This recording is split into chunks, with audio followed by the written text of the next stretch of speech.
Hello students, आज की इस वीडियो में हम बात करेंगे हमारे लेक्चर नंबर 3, ठीक है, जिसमें हम स्टडी करेंगे एवरेज एटॉमिक मास के क्वेश्चंस। क्योंकि हमने लेक्चर नंबर 2 में हमने किया था कि कुछ एलिमेंट्स हैं जिनका एटॉमिक मास फ्रैक्शनल होता है। क्यों होता है? Due to existence of isotope, right. ठीक है, तो आज की क्लास में हमें यही स्टडी करना है कि वो फ्रैक्शनल एटॉमिक मास कैसे आता है। एवरेज एटॉमिक मास के जो क्वेश्चन है वो टेट के एग्जाम के लिए बहुत ही इंपॉर्टेंट है। काफ़ी बार क्वेश्चन आया हुआ है यहाँ से। ठीक है, तो स्टार्ट करते हैं जी हमारी आज की क्लास। दैट इज, तो सबसे पहले हमारे पास क्या है, हमें इसके कुछ क्वेश्चंस करने हैं। क्वेश्चंस में हमारे पास क्या होगा, ठीक है, जैसे कि फॉर एग्जांपल पहले मैं आपको ना इसके लिए फॉर्मूला बता देती हूँ। ठीक है, कि फॉर्मूला क्या रहेगा हमारे एवरेज एटॉमिक मास का। फॉर्मूला है जी, ये लिखो, average atomic mass is equal to m1x1 plus m2x2 plus m3x3 and so on. ठीक है, तो यहाँ पे ये है कि अगर तीन आइसोटॉप्स हैं तो आप ऐसे तीन टर्म लिख लोगे, m1x1 m2x2 m3x3। अगर आपके पास किसी भी एलिमेंट के दो आइसोटॉप है तो आप सिर्फ ये दो टर्म्स लिखोगे, फर्स्ट टू वाली। ठीक है, और डिवाइड कर दोगे x1 प्लस x2 और up to so on, right, x n तक। तो यहाँ पर हमने क्या किया, जहाँ पर हमारे पास जो m1 m2 है, m1 m2 are the mass of isotopes. ठीक है, are the mass of isotopes, right.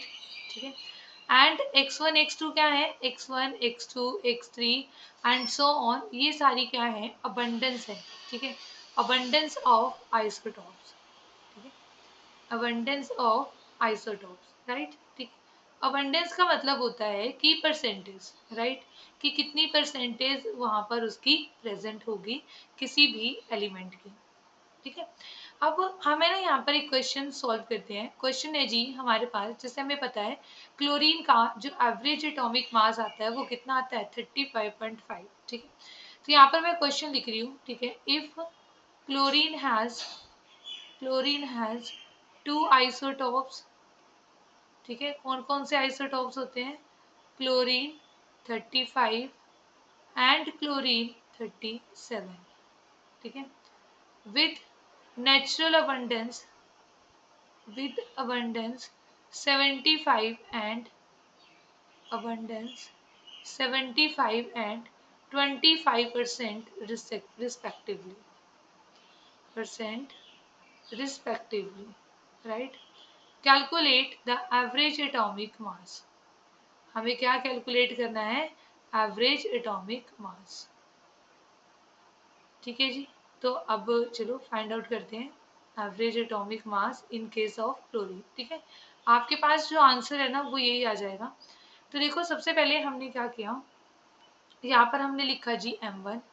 m1 कितना है, m1 क्या है, mass of first isotope that is 35। m2 is mass of second isotope that is 37। ठीक है, x1 percentage कितनी होगी, 75। x2 is the percentage of second isotope that is 25, right. अब हम क्या करेंगे, अब यहाँ पर आप निकाल दो एवरेज एटॉमिक मास, एवरेज एटॉमिक मास। तो एवरेज एटॉमिक मास के लिए हमारे पास फॉर्मूला आ जाएगा m1x1 plus m2x2 divided by में x1 प्लस में x2, राइट। तो देखो m1 कितना है, 35 इंटू x1 75। ठीक है, उसकी परसेंटेज है 37 इंटू यहाँ पे कितना आ गया जी आपके पास, ठीक है, 25, राइट। डिवाइड कर देंगे x1 प्लस x2 से, मीन्स 100 से डिवाइड कर देंगे। तो देखो जब हम इन्हें सॉल्व करेंगे ना, इन्हें सॉल्व करेंगे थ्री, ठीक है, तो हमारे पास कितना आ जाएगा यहाँ पर 3550। ठीक है, डिवाइडेड बाय में 100। तो आपके पास जो आंसर हमारे पास आ जाएगा वो आ जाएगा जी 35.5 am, राइट। तो हमारे पास जो एवरेज एटॉमिक मास आ गया क्लोरीन का वो कितना आ गया, 35.5, राइट। ठीक है, तो ये आपको क्लियर है कि आपको अगर एवरेज एटॉमिक मास निकालना हो तो आपको किस तरीके से क्वेश्चन को सॉल्व करना है। ठीक है, नेक्स्ट हमारे पास क्या होता है, कई बार कि आपको एवरेज एटॉमिक मास गिवन होता है और आपको परसेंटेज फाइंड आउट करनी होती है, तो वो आपको तब कैसे करना है क्वेश्चन। तो देखो नेक्स्ट क्वेश्चन लिखो जी यहाँ पर, question number 2। N element has an element an element has average atomic mass an element has average atomic mass average atomic mass 20.426 amu and it has it has two isotopes with masses 22.1824 and 19.9574. Calculate calculate the abundance of calculate the abundance of its isotopes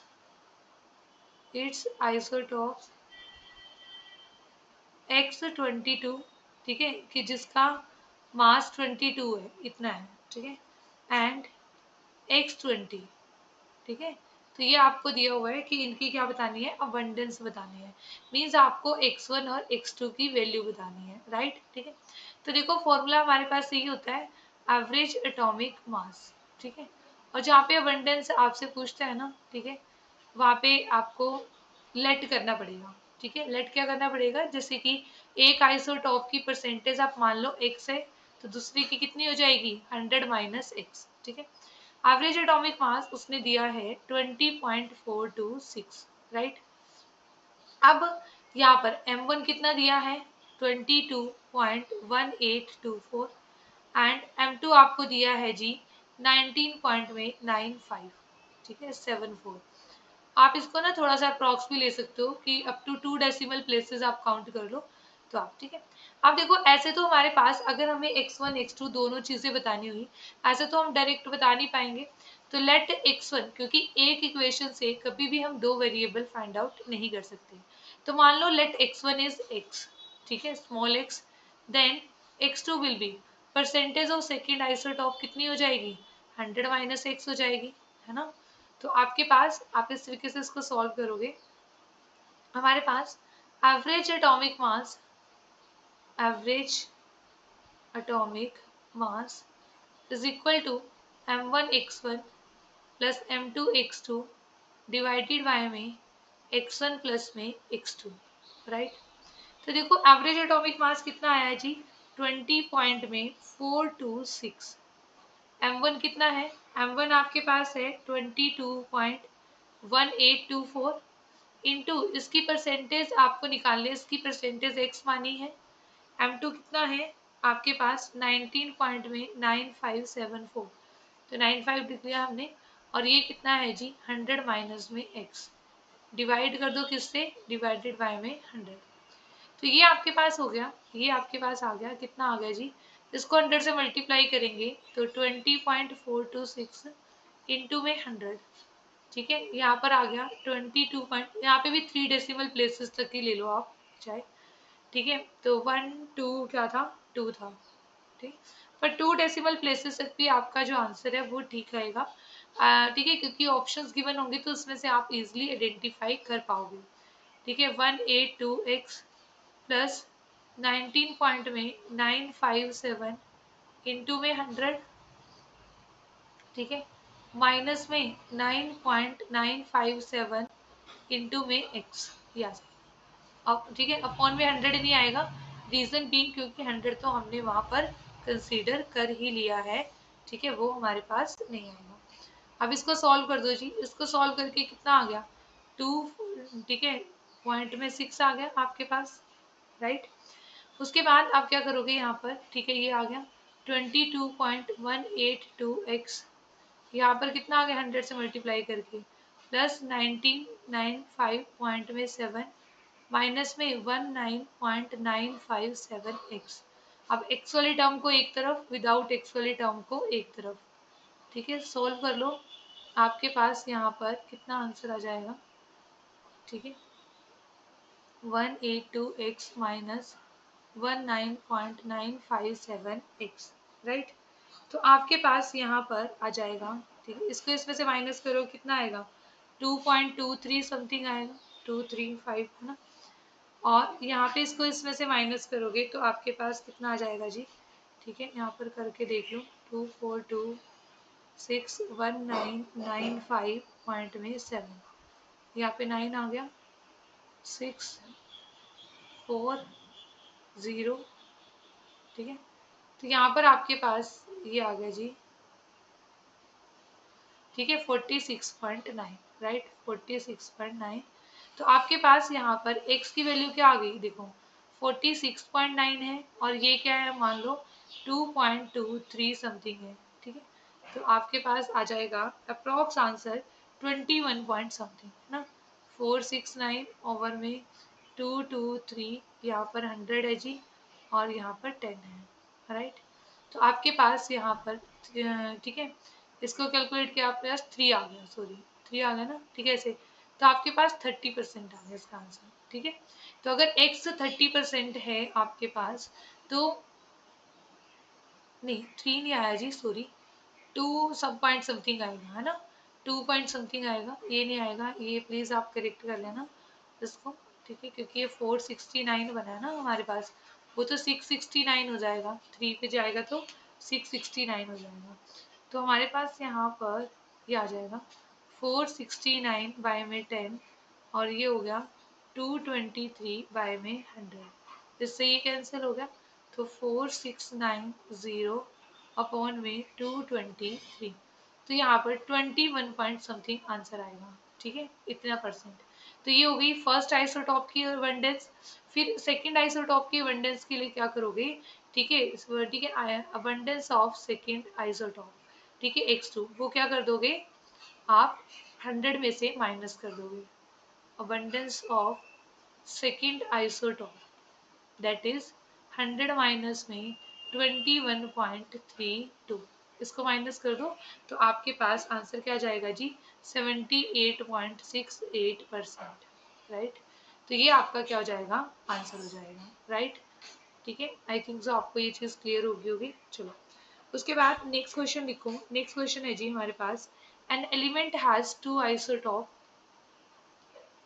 N element x has two isotopes 56x and 58x, means mass number आपको दिए हुए हैं, ठीक है। कहता है if the abundance of lighter isotope abundance of lighter isotope is 20% is 20%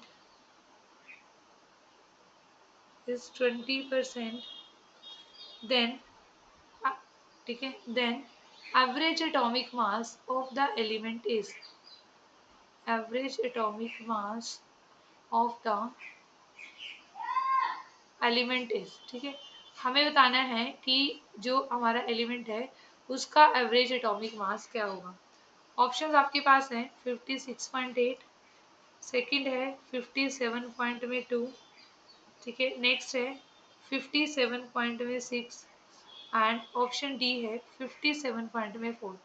तो देखो इस कंडीशन में ना आपको बिल्कुल एग्जैक्ट वैल्यूज लेकर चलनी है, रीजन बीइंग क्योंकि यहाँ पर जो ऑप्शंस हैं उसमें वैल्यूज बहुत ही नियर अबाउट है ना। देखो ऑप्शन बी में 57.2 है, ऑप्शन सी में 57.6 और ऑप्शन डी में 57.4, राइट, ठीक है।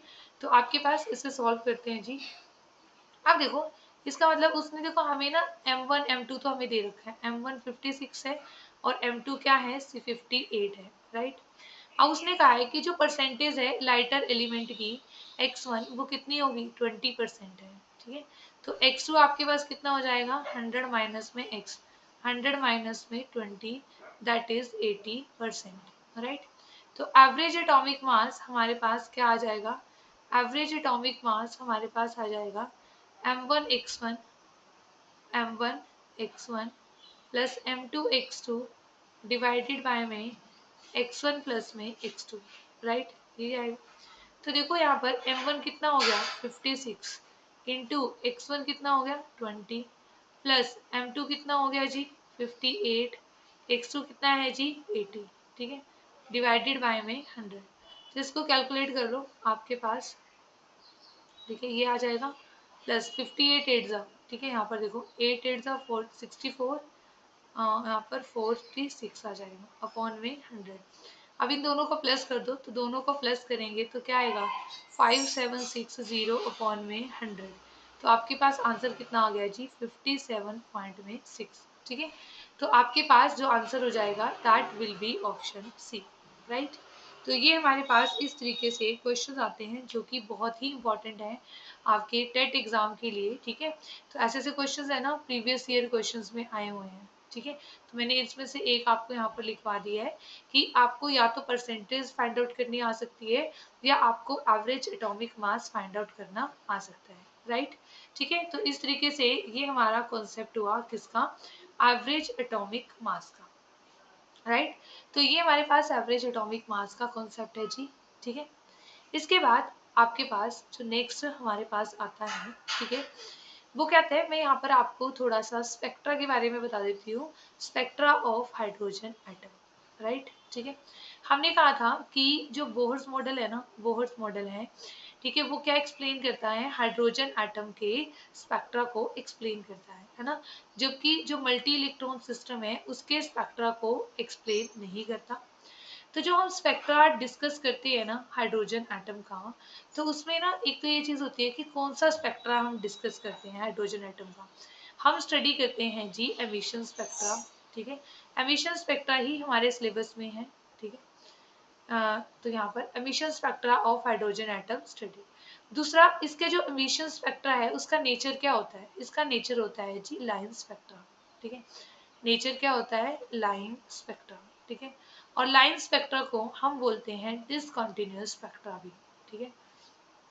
क्या बोलते हैं जी, डिसकंटिन्यूअस स्पेक्ट्रा, ठीक। तो ये पॉइंट्स आपको याद होने चाहिए, ठीक है। तो है क्या हमारे पास ये एमिशन स्पेक्ट्रा, और यहाँ पर हमने कहा कि इसका जो नेचर है वो लाइन स्पेक्ट्रा। देखो लाइन स्पेक्ट्रा इसलिए हुआ क्योंकि ये क्या है, एक एटम है, ठीक है। और जबकि आपके पास अगर कोई मॉलिक्यूल हो, इन केस ऑफ मॉलिक्यूल्स और कंपाउंड, ठीक है, band spectra will be observed. मैं आपको बता देती हूँ, in case of molecule band spectra will be observed, क्योंकि देखो मॉलिक्यूल्स में बहुत सारे एटम्स होंगे ना, तो एक एटम की वजह से लाइंस आती हैं, तो बहुत सारे एटम्स की वजह से बहुत सारी लाइंस आएंगी। जैसे लाइन स्पेक्ट्रा आपको कुछ ऐसा नजर आता है कि जैसे आपको ऐसे लाइंस बनी हुई दिखाई देगी, राइट, ठीक है। और जबकि आपको बैंड स्पेक्ट्रा कुछ ऐसा नजर आता है कि जैसे आपके पास यहाँ पर जैसे कि चार एटम है मान लो किसी मॉलिक्यूल में, आपको ऐसे लाइंस उसकी नजर आएंगी। तो वो लाइंस है ना इतनी क्लोजली स्पेस्ड होती है ना कि आपको वहाँ पे बैंड्स बने हुए नजर आते हैं, ठीक है। तो फिर ये क्या हो जाएगा आपके पास बैंड स्पेक्ट्रा। तो ये हमेशा ध्यान रखना आप चीज, ठीक है, कि आपके पास हाइड्रोजन के केस में कौन सा स्पेक्ट्रा आपको ऑब्जर्व होगा, लाइन स्पेक्ट्रा, ठीक है। अब देखो एमिशन स्पेक्ट्रा कैसे करते हैं, हम एक डिस्चार्ज ट्यूब लेते हैं, डिस्चार्ज ट्यूब लेते हैं जी, ठीक है। तो यहाँ पे हमने ये पॉजिटिव और नेगेटिव प्लेट इसको हमने मान लिया, ठीक है, पॉजिटिव टर्मिनल, और यहाँ पे इसको नेगेटिव से कनेक्ट कर दिया। इसके अंदर हमने क्या फिल की, हाइड्रोजन गैस हमने फिल की, ठीक है, और इलेक्ट्रिक डिस्चार्ज पास करवा दिया है, ठीक है, hydrogen gas filled at low pressure, at low pressure. उसके बाद यहाँ से जो आयनाइजेशन होगी, आयनाइजेशन से जो रेडिएशंस एमिट आउट होंगी उसे हम पास करवाएंगे प्रिज्म से। उसे किससे पास करवाते हैं, प्रिज्म से। फिर प्रिज्म से पास करवाने पर हम क्या देखते हैं कि हाइड्रोजन के केस में फोटोग्राफिक प्लेट पर हमें 6 लाइंस ऑब्जर्व होती हैं, ठीक है। यहाँ पर क्या होती है, हमें ये लाइन स्पेक्ट्रा है, ये हमें क्या ऑब्जर्व होगा, line spectra of hydrogen atom, ठीक है। तो हमें से इस तरीके से 6 लाइंस हमें ऑब्जर्व होती हैं यहाँ पर। और ये क्या है जी, ये आपके पास है photographic plate, photographic plate, right. तो ये हमें यहाँ पर क्या मिलता है इसका, इस तरीके से स्पेक्ट्रा। अब है ना जो हाइड्रोजन एटम का जो स्पेक्ट्रा है उसमें हमारे पास फर्दर क्या होती है, सीरीज होती है, ठीक है।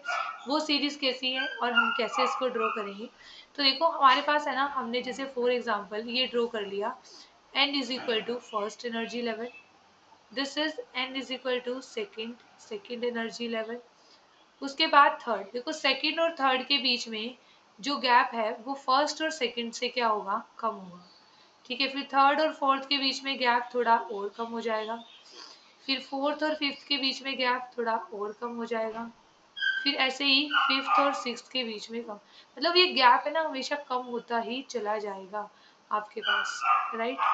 और फिर हमने लास्ट बना दिया जी सेवंथ यहाँ पर एनर्जी लेवल। तो ये गैप ऐसे कम होता हुआ क्यों जा रहा है, तो आप ये चीज ध्यान से देखो। हमारे पास एनर्जी का फॉर्मूला क्या है जी, एनर्जी का फॉर्मूला है -13.6 Z square divided by N square electron volt per atom, right. अब देखो when n is equal to 1, when n is equal to 1, ठीक है, हाइड्रोजन एटम ये for hydrogen atom z is equal to 1, ठीक है।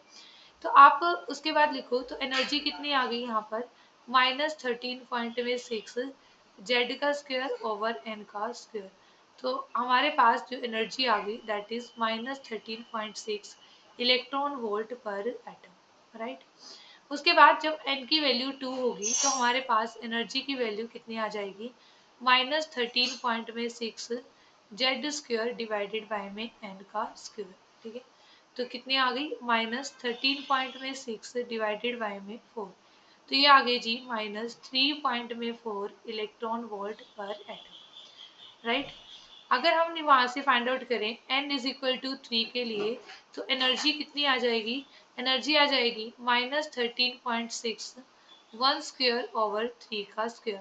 3 का square कितना होता है, 9 होता है, तो यहाँ पर आप इसको डिवाइड कर दो 9 से, तो आपके पास आ जाएगा -1.5 इलेक्ट्रॉन वोल्ट पर एटम, ठीक है।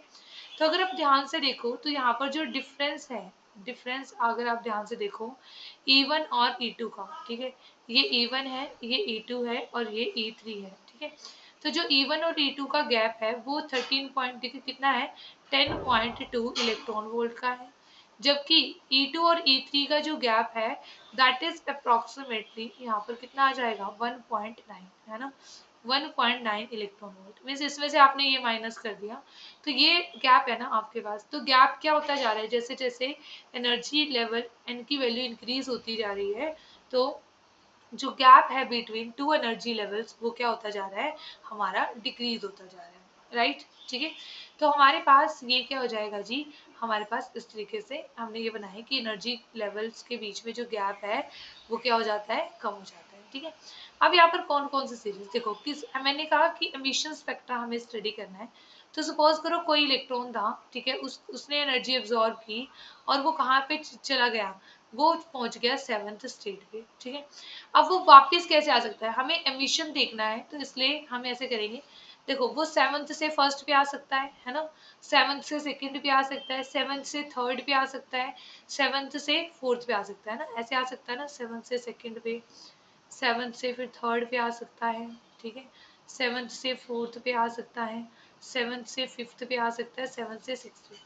ऐसे ही वो ऐसा भी तो हो सकता है कि वो सिक्स्थ लेवल पे पहुंचा हो और सिक्स्थ से किस पे आए, फर्स्ट पे आए, है ना, फिर सिक्स्थ से किस पे आए, सेकंड पे आए, सिक्स्थ से थर्ड पे आए। तो ये सारी पॉसिबिलिटीज आपको क्या करनी है, यहाँ पर डिस्कस करनी है, राइट।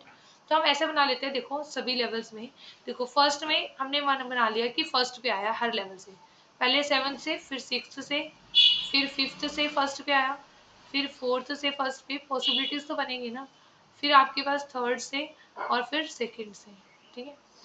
तो ऐसे ही यहाँ पे पॉसिबिलिटीज आपके पास बन जाएंगी, ठीक है। फिर यहाँ पर फोर्थ से आया सेकंड पे, फिर थर्ड से सेकंड पे, सेवन्थ से थर्ड, सिक्स्थ से थर्ड, यहाँ पर फिफ्थ से थर्ड, फोर्थ से थर्ड, राइट। उसके बाद सेवन्थ से फोर्थ, फिफ्थ सिक्स्थ से फोर्थ, उसके बाद फिफ्थ से फोर्थ, ऐसे, ठीक है। तो यहाँ पे ये सारी हमने पॉसिबिलिटीज बना ली। तो जो हमारे पास ये है ना, ये वाली जो सीरीज है, तो ये हमारे पास क्या बन गई जी, प्लानन सीरीज, ये हमारे पास, इसे हम क्या बोलते हैं, लेमन सीरीज। इसे क्या बोलते हैं जी, बाल्मर सीरीज। कि जब आपके पास, ठीक है, किसी भी हायर एनर्जी लेवल से आकर, ठीक है, इलेक्ट्रॉन कहाँ पर आए, सेकेंड एनर्जी लेवल में आए, तो वो होती है बाल्मर सीरीज, राइट। देखो इसके लिए ना N1 N2 की वैल्यू भी लिख देती हूँ मैं। यहाँ पर N1 की वैल्यू क्या है, 1। N2 की वैल्यू क्या है जी, हायर स्टेट क्या है, 2 3 4 एंड सो ऑन, कोई भी हो सकती है। बाल्मर सीरीज के लिए N1 क्या है, 2, कि फाइनली इसको यहाँ पे आके रुकना पड़ेगा। और N2 की वैल्यू क्या है जी, यहाँ पर 3 4 5 एंड सो ऑन हेयर, ठीक है। इसको क्या बोलते हैं हम, लेमन बार्मर पास्चन सीरीज, ठीक है, पास्चन सीरीज। इसके लिए N1 की वैल्यू क्या होगी, 3, और N2 की वैल्यू क्या होगी, 4 5 6 एंड सो ऑन। फिर यहाँ पर क्या है, ब्रैकेट, ठीक है। तो यहाँ पर आपके पास क्या होगी, N1 की वैल्यू 4 होगी, और N2 की वैल्यू क्या होगी, 5 6 7 एंड सो ऑन, ठीक है। यहाँ पर क्या है, P fund series. P fund series में N1 की वैल्यू 5, N2 की वैल्यू क्या होगी जी, 6 7 8 एंड सो ऑन। और उसके बाद होती है हम्फ्री सीरीज, ठीक है। हम्फ्री सीरीज में हमारे पास क्या होगा जी, N1 की वैल्यू क्या होगी, यहाँ पर 6 होगी, और N2 की वैल्यू क्या होगी हमारे पास, 7 8 एंड सो ऑन, ठीक है। अब है ना, ये आपको याद रखनी है कि यहाँ पर कौन सी सीरीज होती है, किसके लिए N1 क्या होता है, किसके लिए N2 क्या होता है, राइट। अब यहाँ पे जो बड़ा इंपॉर्टेंट क्वेश्चन बनता है ना, वो क्या बनता है जी, एक इम्पोर्टेंट क्वेश्चन, ये टीजीटी लेवल पे भी क्वेश्चन आया हुआ है आपका। तो टीजीटी लेवल पे क्वेश्चन ये आया हुआ है कि ये किस रीजन में लाई करती है, राइट। तो जो बाल्मर सीरीज है ना जी, it lies in the visible region, ठीक है। ओनली जो बाल्मर सीरीज है वो विजिबल रीजन में लाई करती है। हाउएवर जो ये तीनों सीरीज है ना, पास्चन ब्रैकेट पी फंड, ये सभी लाई करती हैं इंफ्रारेड रीजन में, ठीक है। ये किस में लाई करती है, इंफ्रारेड रीजन में। और जबकि जो लेमन सीरीज है, it lies in the ultraviolet region, ठीक है। ये किस में लाई करती है, अल्ट्रा वायलेट रीजन में लाई करती है, राइट, ठीक है। तो आपके पास ये, हमारे पास ये लाई करेंगी। दूसरी चीज, आपको ना हमेशा विजिबल रीजन की रेंज आपको याद रखनी है, कि विजिबल रीजन की रेंज क्या होगी। विजिबल रीजन की रेंज होगी 3800 टू 7600 एंगस्ट्रॉम, राइट। तो ये आपको याद रखना है।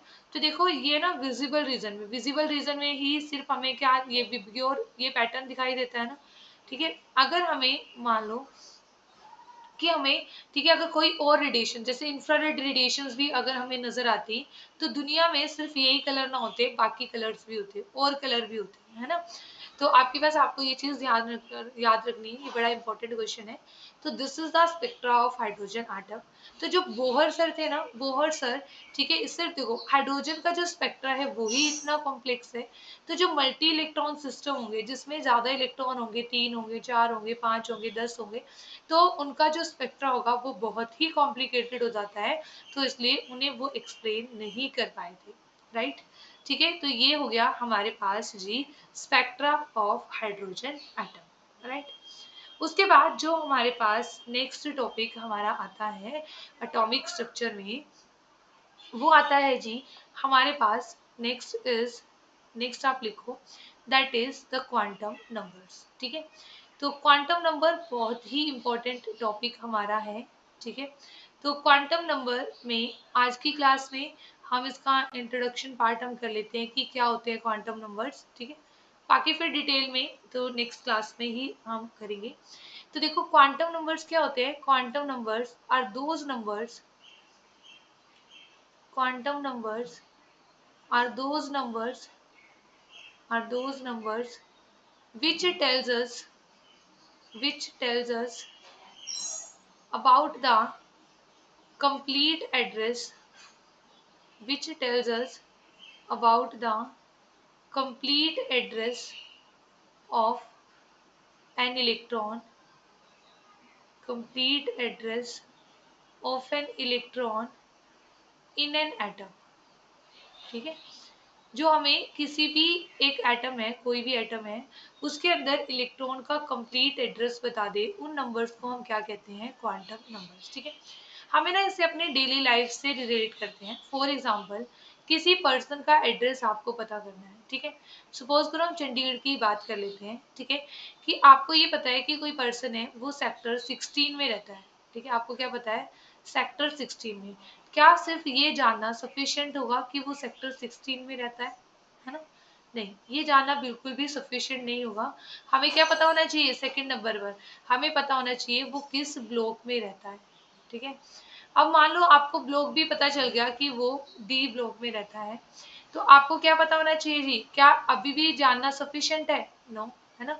अब ये थोड़ा 16 डी ब्लॉक में तो क्या होंगे, बहुत सारे हाउसेस होंगे, है ना, हो सकता है 200 300 कितने हाउसेस हो, तो हम सभी हाउसेस की बेल बजा के थोड़ी पूछ सकते हैं, है ना, कि वो पर्सन यहाँ रहता है या नहीं रहता। तो हम क्या करते हैं, जो ब्लॉक डी है, ठीक है, ये भी जानना सफिशिएंट नहीं है, तो आपको उसका हाउस नंबर पता होना चाहिए, ठीक है। तो जैसे हमें किसी पर्सन का एड्रेस पता होने के लिए सेक्टर, ब्लॉक और फर्दर हाउस नंबर पता होना चाहिए, वैसे ही एक इलेक्ट्रॉन का एड्रेस किसी भी एटम में देखने के लिए हमें क्या पता होनी चाहिए, हमें शेल पता होनी चाहिए। फिर हमें ये पता होनी चाहिए कि वो शेल के अंदर कौन सी सब शेल में रहता है। फिर हमें सब शेल के अंदर वो कौन से ऑर्बिटल में रहता है, ये भी हमें क्या होना चाहिए, पता होना चाहिए।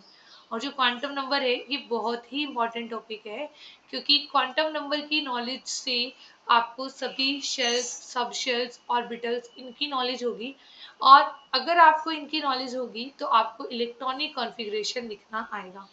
और इलेक्ट्रॉनिक कॉन्फ़िगरेशन आपको पता ही है, वो केमिस्ट्री का बेस है, कहीं पे भी यूज हो जाती है। अगर किसी भी स्टूडेंट को इलेक्ट्रॉनिक कॉन्फ़िगरेशन में प्रॉब्लम है तो समझो केमिस्ट्री उसकी वीक होगी, है ना।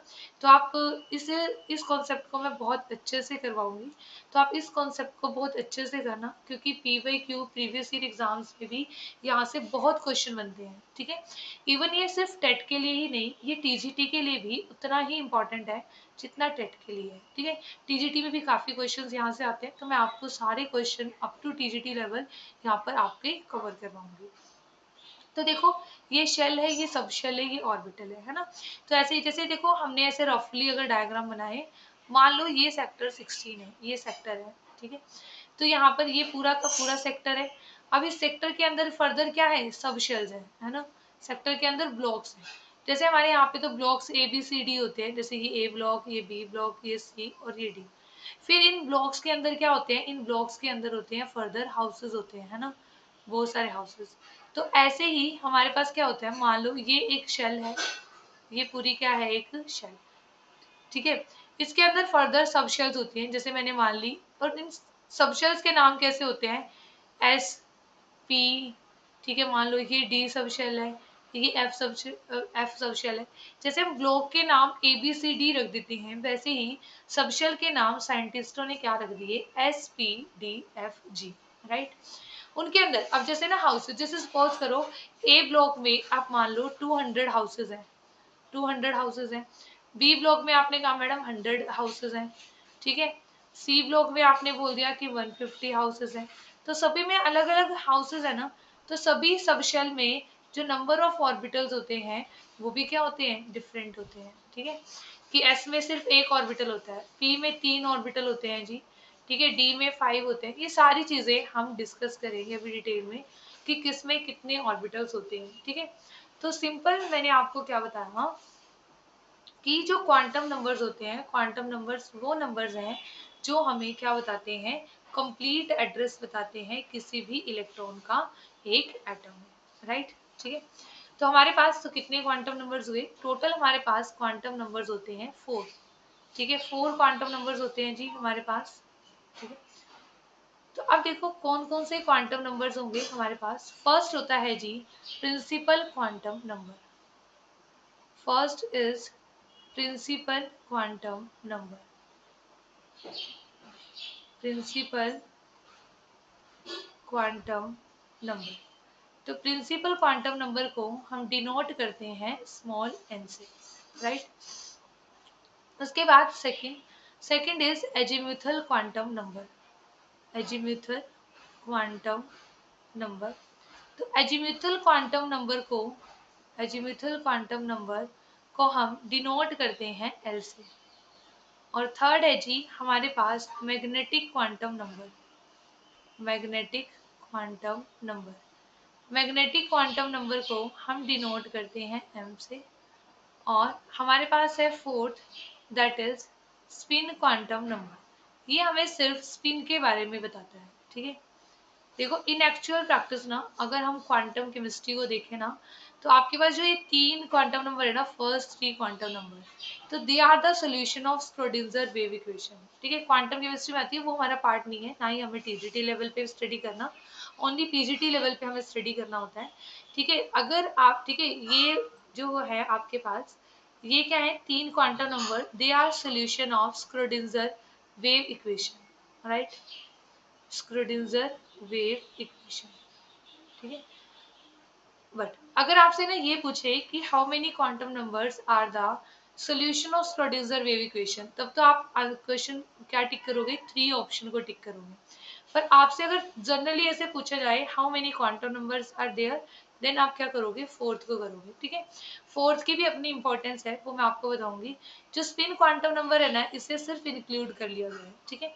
तो मैंने क्या बताया, अगर आपसे पूछा जाए how many quantum numbers, how many quantum numbers, how many quantum numbers are the solution of, are the solution of, solution of Schrodinger wave equation, how many quantum numbers are the solution of Schrodinger wave equation। तो इसका answer क्या हो जाएगा, तो इसका answer हो जाएगा आपके पास थ्री, राइट, ठीक है। अगर आपसे इन जनरल ऐसे पूछा जाए, ठीक है, total how many quantum numbers, ठीक है, ठीक है, how many quantum numbers exist, ठीक है, तब आप ऑप्शन फोर वाले को ही टिक करोगे, ठीक है। इन जनरल क्वांटम नंबर्स होते कितने हैं, फोर, ठीक है। How many quantum number exist, four, right. तो दोनों क्वेश्चन में डिफरेंस है, आपको ये देखना है आपसे पूछा क्या गया है, ठीक है। आपसे ये पूछा गया है कि टोटल कितने क्वांटम नंबर्स होते हैं, या आपसे ये पूछा गया है कि कितने क्वांटम नंबर सोल्यूशन है स्क्रोडिंगर वेव इक्वेशन का, राइट। तो अभी मैंने डिटेल में स्टडी करते हैं जी, one by one. First is principal quantum number, ठीक है। तो देखो हमें जो प्रिंसिपल क्वांटम नंबर है, सबसे पहले ये हमें किसके बारे में बताएगा, ये हमें बताएगा शेल्स के बारे में, ठीक है। It tells us about the shell, and से डिनोट करते हैं फर्स्ट पॉइंट, ठीक है। It tells us about the shell in which electron present, about the shell in which electrons present, in which electron is present, right, ठीक है। तो ये हमारे पास क्या होगा यहाँ पर, ठीक है, ये हमें शेल के बारे में बताएगा, ठीक है। उसके बाद सेकंड हमारे पास देखो कैसे बताएगा, if n is equal to one, अगर n की वैल्यू क्या होगी, वन होगी, ठीक है। अगर n की वैल्यू हमारे पास वन होगी, तो इसका मतलब हमारे पास क्या है, फर्स्ट शेल है, फर्स्ट शेल है, n is equal to one, first shell. उसके बाद अगर हमारे पास क्या है, n की वैल्यू टू है, तो हमारे पास क्या होगी, सेकंड शेल होगी, ठीक है। उसके बाद अगर n की वैल्यू थ्री है, तो सेकंड शेल है, सॉरी थर्ड शेल होगी, है ना। तो n की वैल्यू जो होगी उसी के अकॉर्डिंग यहाँ पर शेल होगी। फर्स्ट शेल को हम क्या कहते हैं, के शेल कहते हैं, सेकेंड शेल को एल शेल, थर्ड शेल को एम शेल, ठीक है। के एल एम शेल हम इन्हें बोलते हैं, ठीक है। तो ये हमारे पास क्या है जी, प्रिंसिपल क्वांटम नंबर, राइट। उसके बाद हमारे पास जो दूसरा, ठीक है, सेकंड पॉइंट आता है, सेकंड पॉइंट हमारे पास क्या आता है जी, सेकंड पॉइंट आता है कि ये हमें क्या बताएगा, ये हमें एनर्जी के बारे में बताएगा, ठीक है। It tells us about the energy, it tells us about the energy, ठीक है। मैंने आपको ये फॉर्मूला बताया था बोहर्स मॉडल में, कि एनर्जी का फॉर्मूला क्या होता है, -13.6 Z square over n square electron volt per atom, ठीक है। तो यहाँ पे ना आपके पास क्या होगा, कि यहाँ पर अगर आपको n, ये n क्या है, ये n प्रिंसिपल क्वांटम नंबर ही तो है, ठीक है। अगर आपको n की वैल्यू पता होगी तभी आप क्या बता पाओगे, तभी आप बता पाओगे एनर्जी की वैल्यू, राइट। तभी आप एनर्जी की वैल्यू बता पाते हो ना। तो इसलिए हम क्या कहते हैं कि ये साथ में क्या बताता है हमें, it tells us about the energy, ठीक है।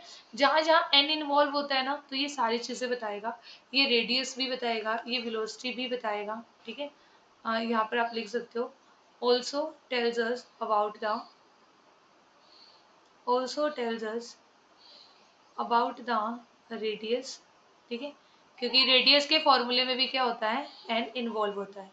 r is equal to r naught into n square by में z, फिर ऐसे ही वेलोसिटी के बारे में बताता है, ठीक है। तो आप ये पॉइंट आप यहाँ पर लिख सकते हो। उसके बाद जो हमारे पास मेन पॉइंट है वो है it tells us about the it tells us about the orbit angular momentum. It tells us about the orbit angular momentum, ठीक है। एक होता है ऑर्बिटल एंगुलर मोमेंटम, एक होता है ऑर्बिट एंगुलर मोमेंटम, राइट।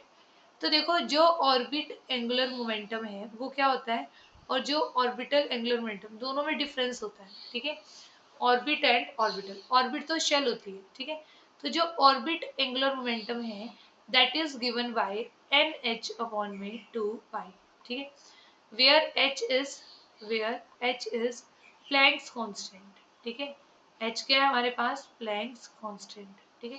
इसकी वैल्यू होती है हमारे पास, लिखो 6.634 इंटू 10⁻34 जूल सेकेंड, ठीक है। तो ये वैल्यू होती है प्लैंक्स कांस्टेंट की। अब है ना, आपको सिर्फ इसको बताने के लिए आपको सिर्फ n चाहिए।